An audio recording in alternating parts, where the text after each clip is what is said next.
right, I'm gonna take everybody kind of into the shock room here, kind of show you a little bit about what I do with Afco shocks when I rebuild them. Brad Miller's helped me a lot learn about shocks. Some online resources. Just kind of kept voodoo. There's not a whole lot to them, but just doing small stuff right. So I'm kind of learning as I go. So I figured I'd share a little bit with everybody and see what we do here in the shock room at my place. Okay, just kind of go over a couple things that I use to do my shocks. I'm kind of doing these, I'd call it on a budget just to maintain them. Sometimes I get Brad involved when I want to do like major valve changes and things like that. He's a lot more knowledgeable than myself, but at least I can keep my stuff repaired, maintained, kind of do the basics. So this is the MT TTSB. This is a shim kit that I use for my Afcos. These will work with some other shock brands like Penske as well. The MTAC. So this is some of your other parts that you use for like preload shims, bleed shims, some other miscellaneous parts. Some stuff you buy by itself. Definitely want a good caliper. That's how I measure shim stacks, what comes out. Little petroleum jelly, use that as a lube on seals and stuff when I'm putting them in. You see I got some various little seals, spare rod guide, spare shafts, nitrogen fill tool. So this is the Afco nitrogen fill tool. We can't use Schrader valves. I keep my bleed tool here for the bottom of the shock. Some of that stuff handy. Extra spare spanner wrench. Here's a floating piston. This sets the floating piston in Afco shocks for the depth. And then I just made, of course, a little homemade spanner wrench here for my Afco shocks. I'll use this rod here for kind of holding some stuff into place. That's kind of the basics. And then I made this little Durlin fixture piece. And then you want some place to hang your shocks, and I'll kind of show you why at the end of the video, why I do that. A little trick I learned from Brad at M&B Shocks. So the other thing besides this, got a cup just for putting over the body to keep things clean so I don't make a mess. And then I use this King shock oil. I get it from Summit. It's about 40 bucks a gallon. This is probably the cheapest 5-weight shock oil that you can get. I'm not saying cheap is good, but for me, as much as I come in and play around, I'm not trying to get a whole season out of a set of shocks or half a season even. So, I kind of go with this stuff. It's worked well. It's clean. Not saying anything bad. All the other stuff, Fox, QA1, all those oils are good too. Just a good 5-weight shock oil. Mineral oil is all it is. So that's kind of the basics. What I use, the other thing is my parts washer, where we'll go to next is kind of clean outside of the body off because contamination is a big part of the shock game. So kind of my first step in doing shocks is getting some of the crud and grime off these things. So we'll dive into the parts washers. Typically I've stuck with Afco just for simplicity for myself because I'm not doing this for a business. I'm just kind of doing this for my own program. I'll help some guys out here and there. But I like to get the rod ends cleaned off, inspect them, make sure they're clean, free. I like to spin them over 180. Make sure that kind of helps clean them with the solvent in there. Make sure the gas fill port is cleaned off. We'll get the body kind of scrubbed down here. Get all the crud off the body. I run a plastic sleeve to protect the bodies on mine, so that way my bodies stay in good shape. When I had that wreck at Shawano last week, it actually kind of helped me protect the body. It actually would have been junk if I didn't have that sleeve on there. Clean the gland really good down here. A lot of crap gets built up, especially if you're gonna just rebuild and reuse it. So should be nice and clean and gray around that. That way when you do all that work to put it back together, you're not just shoving a bunch of dirt back into your shock the first time you stroke it. So I'll also get this nice and clean here. And this eyelet,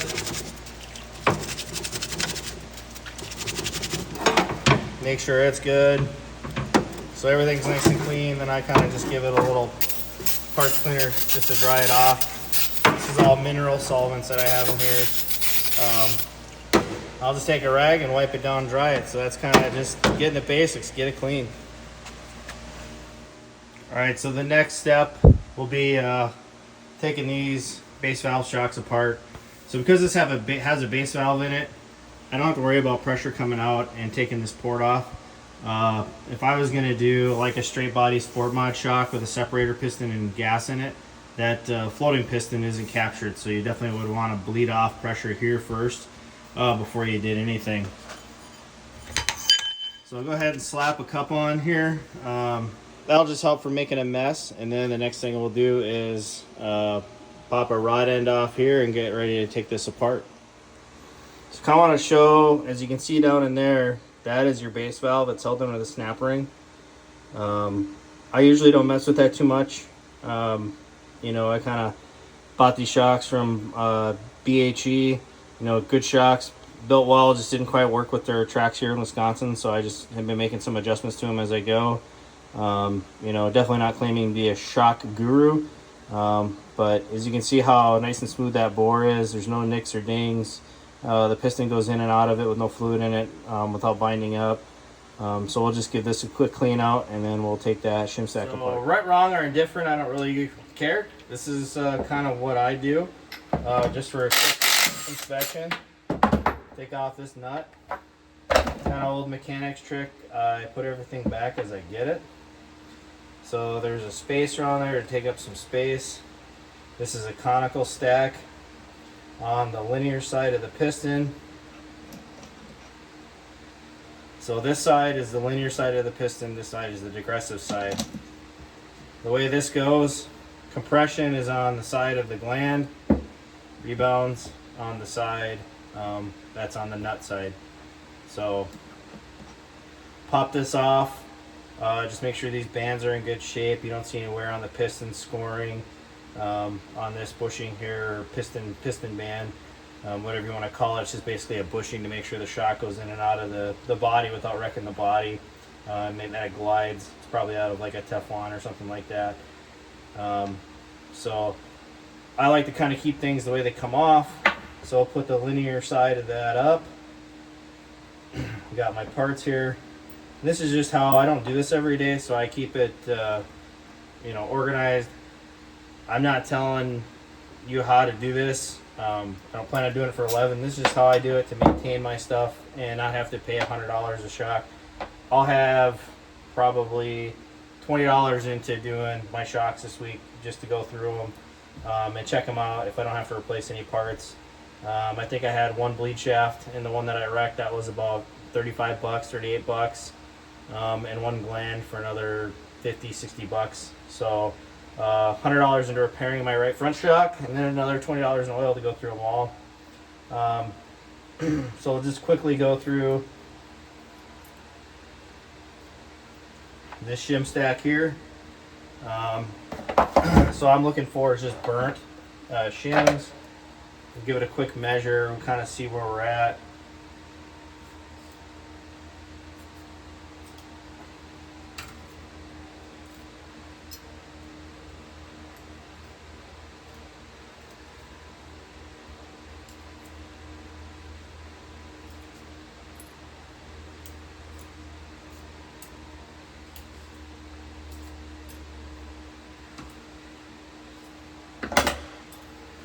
When I haven't been into one, I kind of like to know what I got, so that's kind of what I do.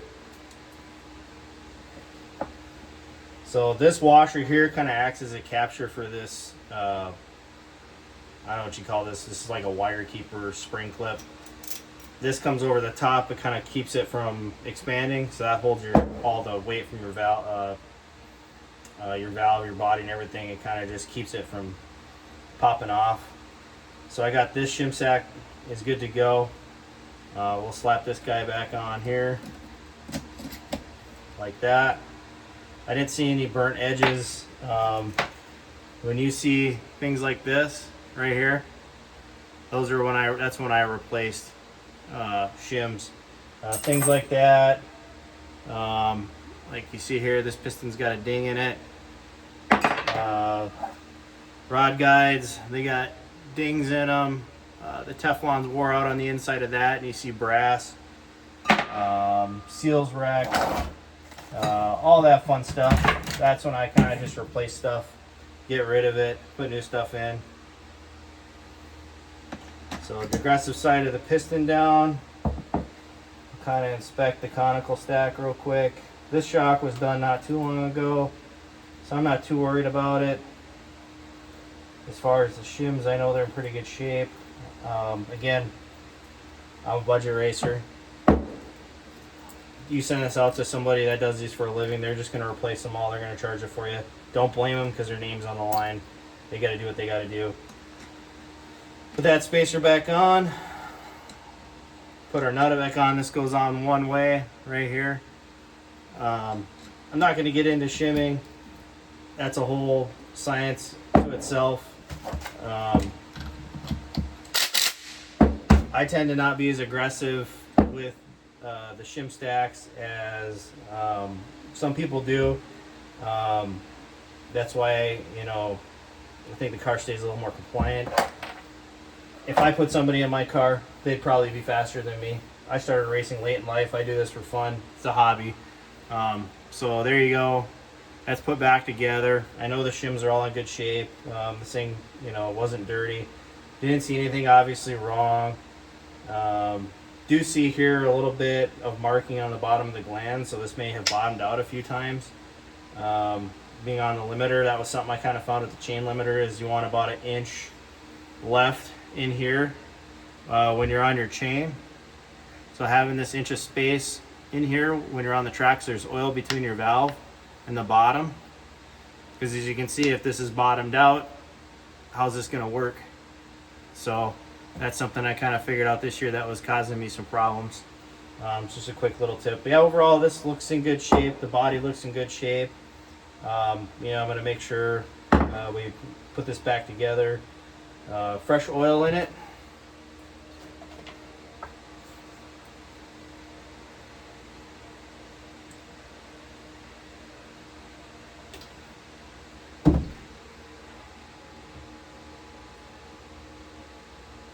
Still got a clean beaker.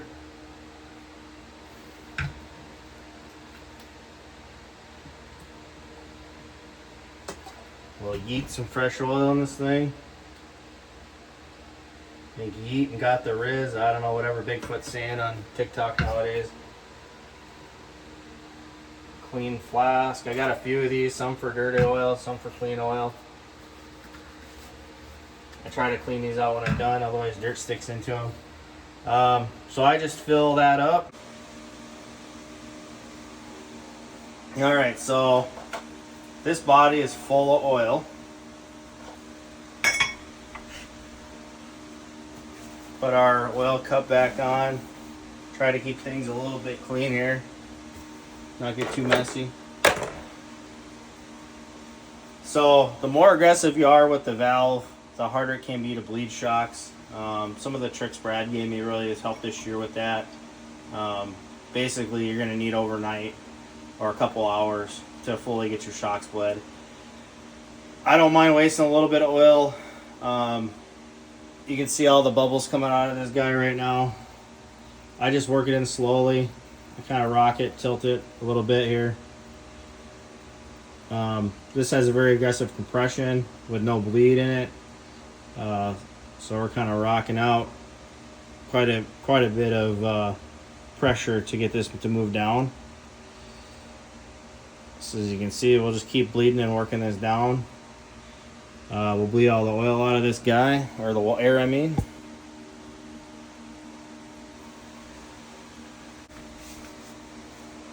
Take a little torchy action here.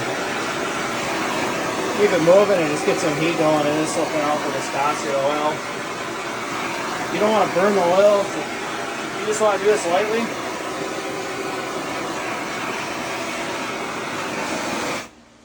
But that'll get some of that convection going on with that deal and some viscosity decrease. It'll help get a little more air out of it. Alright. So we're going to take this guy here. It's been sitting vertical. I just like to loosen this plug up. Try to do this with one hand. Get a little bit of oil to come out. Make sure there's no air in it. You see those little bubbles that came out with it? That's that little bit of extra air we're trying to get out of this shock.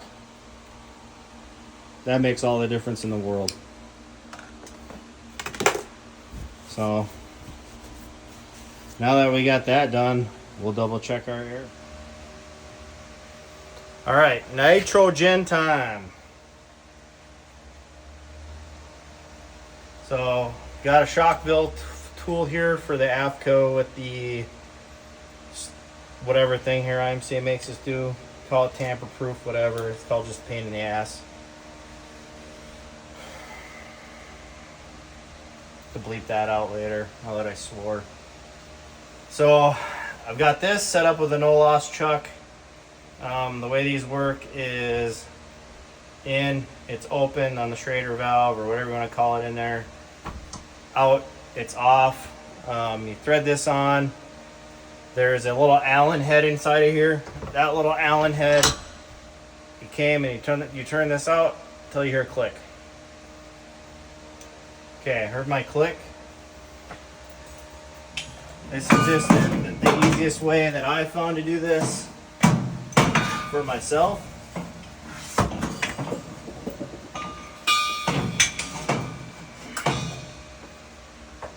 And whatever to everybody else. So open up my nitrogen. I've got a really good gauge on my nitrogen. That's pretty fine, up to 300 psi. We are going to set this guy on this left rear. All right, so I got my nitrogen set to about 80. We'll come into here.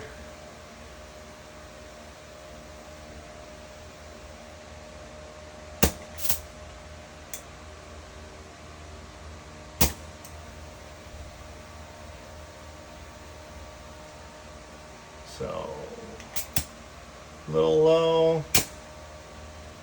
Right there is my ticket.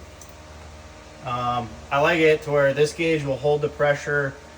I find to go a couple pounds above, otherwise you end up below where you want to be. Because I have the Schrader valve on this end, it'll hold pressure. Everything's sealed up really good. I try to keep good seals in all this, just so it works. It's so much easier than trying to fight bleeding air off, because there's not a whole lot of volume in here, so it's very hard to keep it accurate. Like right now, still holding 80. So we'll close this up like that. Back off the no loss chuck. Now the key is that little bit of pressure you heard. Let that off, otherwise you'll blow the O-ring out of the tip of this. So that's basically filling the nitrogen back into this style of Afco shock with a fill tool. Schrader valve, basically you would have just the regulator and the no loss, and you wouldn't need this piece right here, which is like $110, and you don't have to screw around all that stuff. But you know, we gotta do what we gotta do. So this shock now is ready to go. One other thing too, Brad showed me this cool little trick. These old shaft seals make great travel indicators too. So that's what's on here for a travel indicator. So now this shock will be ready to go for this week after it was just destroyed by myself. New shaft, new gland, fresh oil, cleaned up, check chim stack, check the cylinder walls inside of the body, and we're good to go. So that's what I do. Saves me quite a bit of money kind of messing with it myself. Again, this isn't like I'm a perfect shock person. This is how to just basically maintain and take care of shocks, not how to set valving or be a guru or a wizard.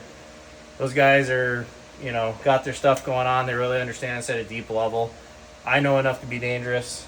I'm probably the guy that certain shock builders post pictures about later on and going, what the hell is this guy doing? You know what? Keeps me on the track, keeps me going. I didn't have to send this to a shock guy this week and lose all that time and extra money trying to figure it out. Probably turn a $150 repair into 90 bucks. And then plus I got to go through my other stuff for about another 20. So, yep, thanks for watching, and got some cool stuff coming up for this winter. Got some builds coming up that I think are gonna be interesting. Try to do a few more of these videos, and thanks for watching. This is the plastic sleeve that I stick over the shock, and this is the one that was on the right front last week at Shawano's. You can see where it saved the body quite a bit.